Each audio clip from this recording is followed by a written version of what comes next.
안녕하세요. 뉴프론티어 교회 황진호 목사입니다. 데살로니가 전서로 은혜 많이 받으셨지요? 오늘 이 시간은 그 두 번째 편지인 데살로니가 후서에 대해서 나누고자 합니다.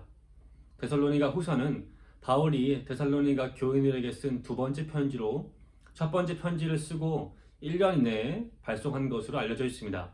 편지를 썼던 장소는 전서와 동일한 고린도 지역이었습니다. 바울이 데살로니가 교회에 1년도 채 되지 않아서 두 번째 편지를 썼다는 것은 첫 번째 편지로 충분히 문제가 해결되지 않아서 다시 급하게 보냄을 알 수 있는 대목입니다. 실제로 데살로니가 후서는 전서보다 바울의 어조가 강하며 내용도 바울 자신의 상황에 대한 나눔보다는 데살로니가 교회의 문제를 해결하기 위한 가르침이 많습니다. 첫 번째, 바울의 편지에서 가장 많이 다루어졌던 예수 그리스도의 재림에 관한 문제는 데살로니가 교인들에게 건강하게 소화되지 않았습니다. 로마 제국 치하에 그리스도교의 핍박과 박해가 심화되므로 그들 주변에는 실제적인 고난과 죽음이 늘 도사리고 있었습니다.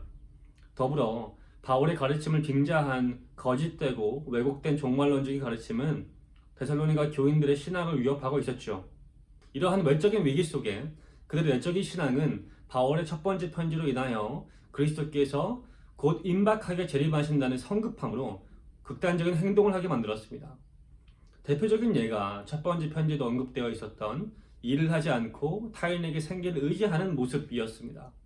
즉, 데살로니가 교회는 환난, 이단, 그리고 나태라는 세 가지 문제가 심각해지고 있는 상황에 놓여 있었습니다.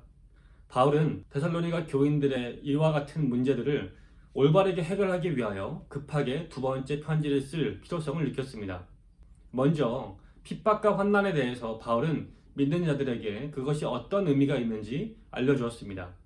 또한 믿는 자들에게 환난을 주는 사람들은 그리스도의 재림으로 인하여 어떻게 되는지 알려주었죠.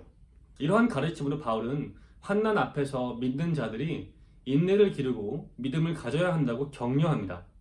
다음으로 이단에 대해서는 아주 강하게 그들의 가르침으로부터 멀어지라고 바울은 간청합니다.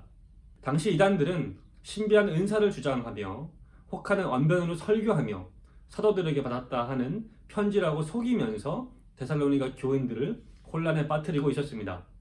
바울은 고린도 교회 성도들을 미혹하게 하는 불법자들의 출현이 말세 때의 현상임을 강조하면서 건강한 그리고 복음적인 종말론을 지닐 것을 권면합니다.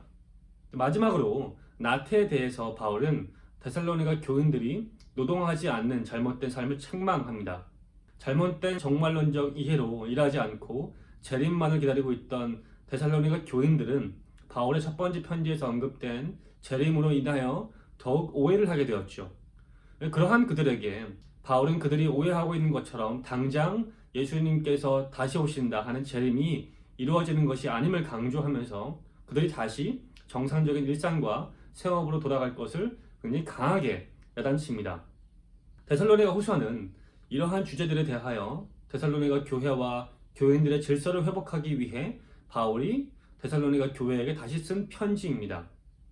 장기화되고 있는 팬데믹으로 인하여 미디어를 통해 퍼지고 있는 비성경적인 종말론에 대해 데살로니가 후서는 올바르고 건강한 그리스도의 재림과 우리의 자세를 가르쳐줍니다. 데살로니가 후서를 통해 복음적 종말론을 묵상하시며 일상에서 세상의 빛과 소금의 역할을 잘 감당하시므로 어려운 팬데믹을 함께 지나는 여러분 되시기를 축복합니다.